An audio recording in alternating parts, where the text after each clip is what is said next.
we have kind of touched upon the salon segment so far, wherein we've tried to understand the scalability and the growth, also the sustainability in the business models that exist.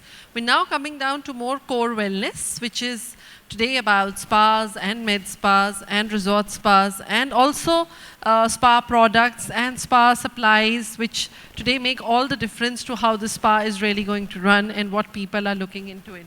So I've got this great panel here with me today, in which we have Dr. Jamuna Pai, we also have Mr. Sanjay Bhutani, Dr. Krishna, and Mr. Rajesh, who have taken up various aspects of wellness within their own business entities and have tried to bring out a lot of new businesses, which is the case with Dr. Rajesh, but also with Dr. Pai, who's been for over a number of years been doing a lot of med spa as well as a lot of laser treatments for people. And today it is by itself which was a niche kind of a segment till about a few years back, has now emerged as a full industry.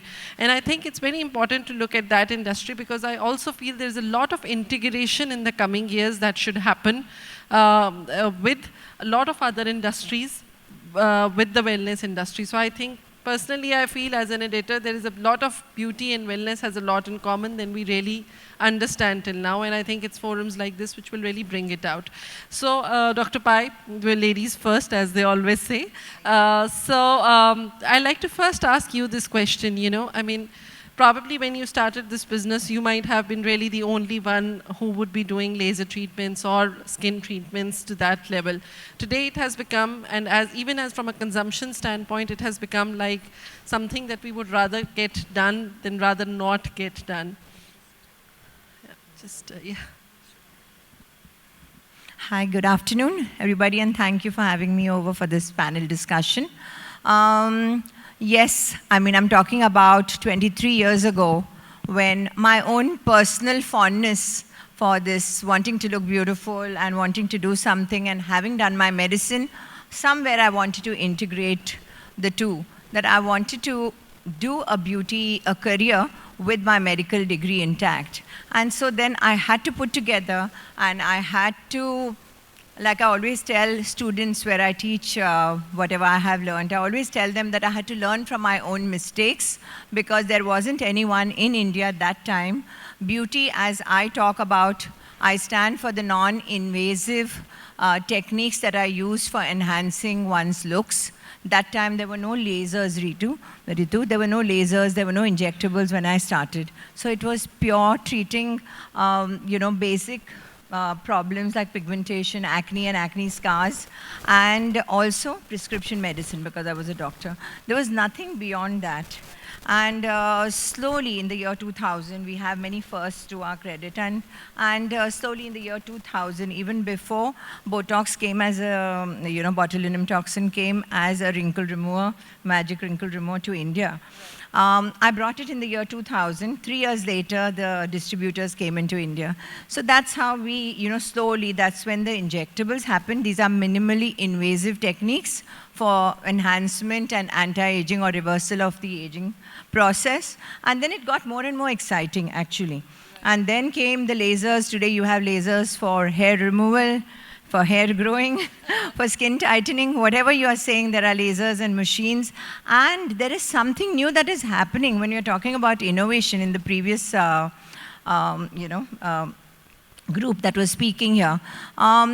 There is innovation so much happening that I always wonder, what will the consumer, I wanted to ask the previous, but they ran out of time, that if you're having a 15-page menu today, and they're all big names, what is the poor consumer going to choose? So today when we are bombarded, I have some doctors here from my industry who are doing similar practices.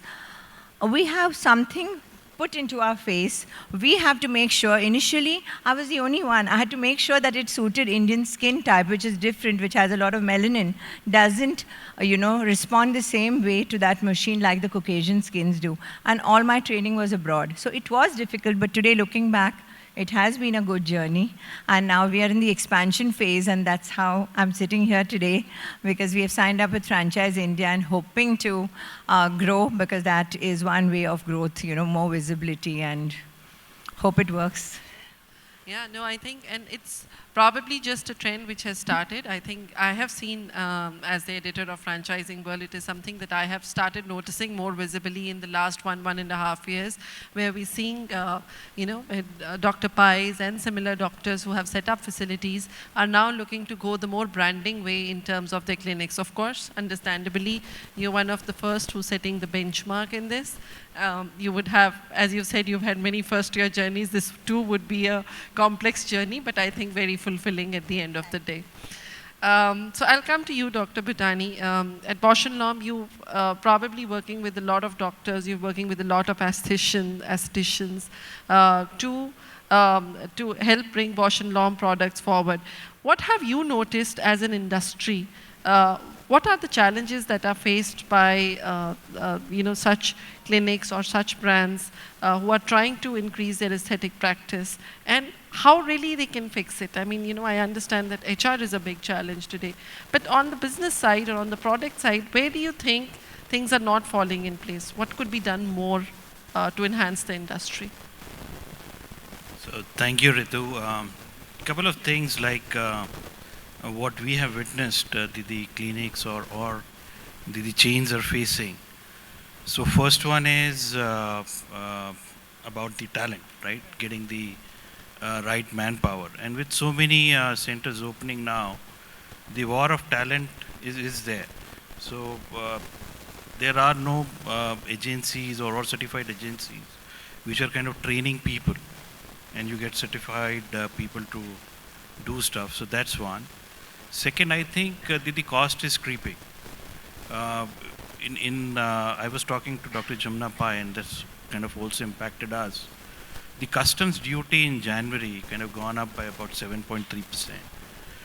And the foreign exchange rate, specifically for the companies or the clinics who are using branded products, so that's going up. So how do you kind of keep your cost in control? So that's a second big challenge. And the industry is quite fragmented in India. The challenge in terms of there is no particular code of conduct for ethical marketing. So a spa is a spa. Maybe it's in a garage or it's a big center or in a hospital. So that needs to be standardized. So these are the big three challenges what I think are there for the industry. And what could be done, I think different people are there, or the stakeholders who are there, like the clinics themselves, the investors who are putting in money into these clinics, could be like the government maybe needs to act, and also like companies like us who are the infrastructure or the service providers to the clinic. So maybe I think we need to work together to put at least some kind of a code of conduct on the ethical marketing. So that should, I think, help. Considering that the services which are being given by the advanced beauty treatments or the aesthetic services, they are a little more complex in their structure than, let's say, a simple salon massage or a simple spa massage. So what do you think, or I can understand when you say there is a war of talent, because talent would always, it's a demand-supply equation which needs to fill up. Now, what could possibly either the government or the industry do to bring in some sort of standardization, wherein one, your entire supply of staff or talent can be far higher, and secondly, there is somebody who is giving you the treatment or giving you a certain sort of service, comes and has a certain X background, and because he has that certificate or because he has that certain degree or diploma, you can trust his services. So how do you think that will help in the coming years to the industry, or something needs to be created? So I think from the previous panel they were talking about the SOPs, and if maybe you're going for a franchisee model, for example, the real big challenge maybe for Blush Clinic in Bombay versus if you open your franchisee is, do the consumer like kind of face the same experience if they go to another center other than Bombay? The training of the people in maybe the franchisee is very, very important. So education and training is very important. And the quality, I think you need to maybe keep a check. So if I talk about, say, US, so there is a body called NCC, which is the certification body. And under it, there are various certification agencies. For example, for spas, there is a different certification agency. They've certified about 80,000 different spas in US. So this kind of a panel, I think, or the agencies need to be there. And maybe either through this forum or FICCI or CII, we should maybe go and approach the government for putting some accreditation body to maybe take this forward. Yeah, sure. I feel that even an industry as volatile as Bollywood, they had to go through and make it an organized sector. So I feel that if we are working hard, we are innovating, we are putting up capital costs, we are, facing a lot of problems in terms of attrition, in terms of so many things, a talent crunch. At the end of it all, if there is an organized sector and the wellness industry itself being so huge, so many arms to it. So suppose we have an organized sector. Yeah, so they are the accreditations, the certifications, and because everybody, all of us, people who pass out from my school, they have a certificate given by me. So then how does it mean either nation-wise or world-wise that is the benchmark? I feel that is. So I think there has to be something that has to be standardized. And like Dr. Krishnan said earlier, as we were having a pre-discussion, that once we know that there's a lot of talent of a particular standard waiting out there, we're not all going to have this kind of attrition, again coming back to square A, again building a practice. It's getting very hard because the talent is getting smaller and smaller, and the qualified people are not as many as, it's not proportionate to the growth in the wellness industry. Whilst the economy has kind of slowed down, general economy, in the last decade, that's what I read before I came. But the wellness industry has kept up its resilience. It has been there. It has been growing at 15 to 20%. So that's really good news for all of us sitting here. But how to make the best of it, I think it has to go through people like you, Ritu, and help us to get through the government and get a standardization so that we are all happy.